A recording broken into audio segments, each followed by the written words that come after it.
Hello guys, today you join me at Donington Castle near Newbury for the first of a two-part review / instructional video on DJI's latest Mavic Pro.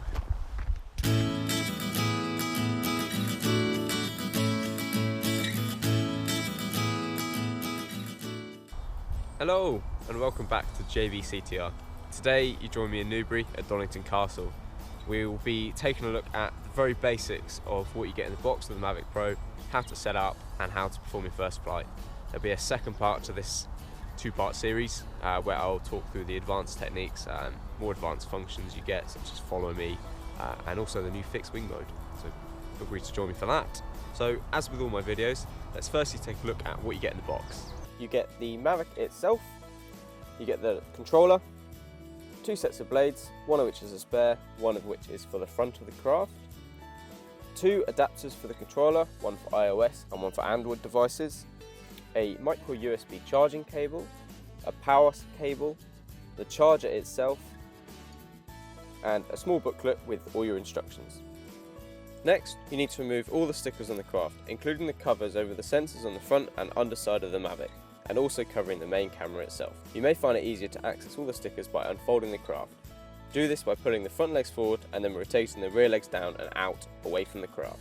In order to attach the blades to the craft, firstly identify which of the two blades has the white ring in the centre. Match the blades up with their corresponding motor, which will also have a white or black ring on it. To attach the blades, simply push down on the motor and rotate the blades a quarter turn to the left. Check they are attached correctly before taking off. So once you've unboxed your Mavic Pro, the first thing you need to do is charge it up. Here's how. Mavics tend to be shipped with approximately 30% battery. You can check the battery level with a single click of the button on the battery. To remove the battery, simply press the two buttons either side and lift upwards. To charge, connect the battery to the charger like so. You can also charge the controller at the same time via the USB charging cable supplied. Once charged, which might take a couple of hours, you'll need to set up the controller and download the latest firmware, upgrade the firmware on your craft, and then you should be ready to fly. To set up the controller, firstly install the correct cable for the device you intend to use. For me, it's a lightning cable for iOS devices. To connect your device, pull the holder down from the bottom of the controller. Ensure your device is plugged in and slide it into the bottom of the controller. Reinstalling the battery in the Mavic is easy. Simply press it back into its holster until you hear a click. Remember to remove the gimbal holder and the gimbal clamp before powering on your Mavic. To turn the craft on, simply press the button on the battery once and then hold it down until you hear the trademark DJI tone.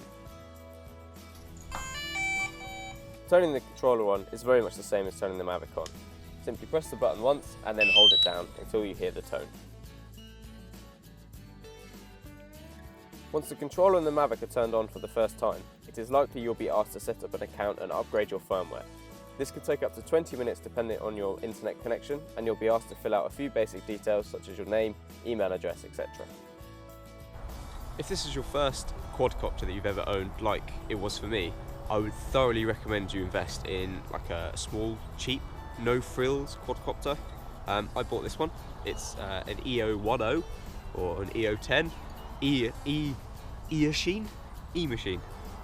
Either way, it cost me £12 and it really did teach me how to fly the drone. I mean, I've crashed it. I mean, this clearly has no GPS or anything, so it really teaches you a lot about manual flying. When you do get the Mavic, it does have GPS for stabilisation.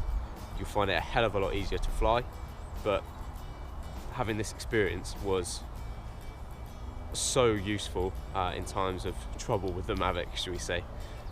So I would highly recommend one of these. Now it's the exciting bit. Let's get ready to fly.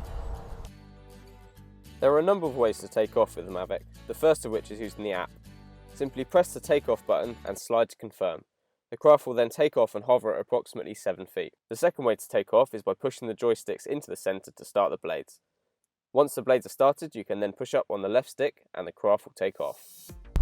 I just wanted to talk you through a little exercise that I did for my first flight, just to get you used to the controls of the Mavic.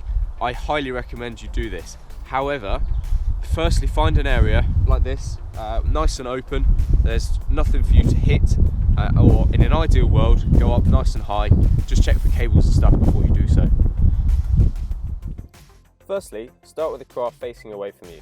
Use the stick on the right side of the controller to move the craft left, right, forwards and backwards. Try to make the craft do an even square in front of you. As this is your first flight, I suggest doing this a little higher off the ground than I'm doing here. I did this at a very low level so you can see the Mavic on the camera. Next, spin the craft round so it's facing you. Now try doing the same thing and making the Mavic fly in an even square. But beware, as the controls will now be reversed, so this may take a little more getting used to than the first exercise.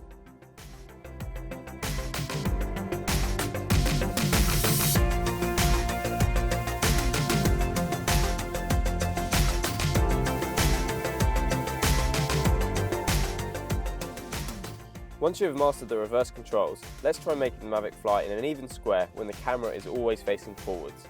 Once you have mastered this, you can be sure of your skills and take your Mavic off to its first proper mission.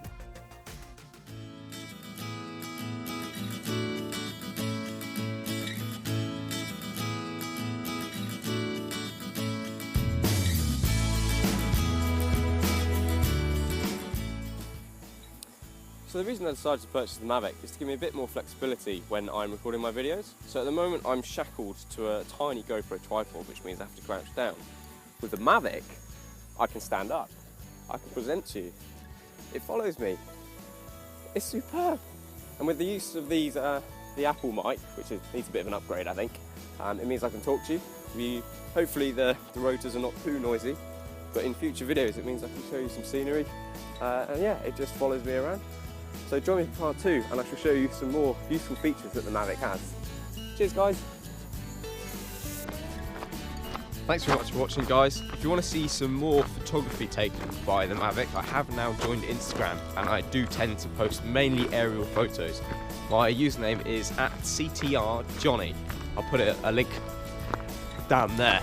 But anyway, thanks for watching. I hope you enjoyed it. Cheers!